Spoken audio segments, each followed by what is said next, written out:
Milý čitateľ, vypočuj si modlitby podľa Gutenbergovej Biblie z roku 1456. Pater Noster.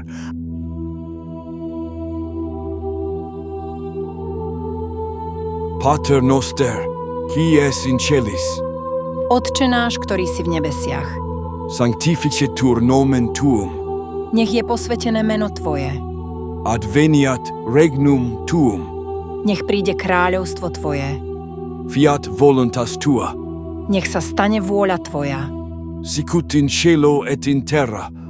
ako v nebi a na zemi. Panem nostrum super substantialem, Chlieb náš nadprirodzený, da nobis hodie, daj nám dnes et dimitte nobis debita nostra, a odpusť nám naše dlhy, sicut et nos dimittimus debitoribus nostris, ako aj my odpúšťame dlžníkom našim.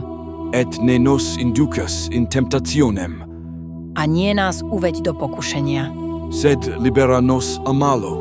ale vysloboď nás od zlého. Ave gratia plena, Ave, gratia plena, Zdravás, milosti plná, Dominus tecum, Pán s Tebou, benedicta tu in mulieribus, požehnaná Ty medzi ženami et benedictus fructus ventris tui. a požehnaný plod lona Tvojho. Signum Crucis,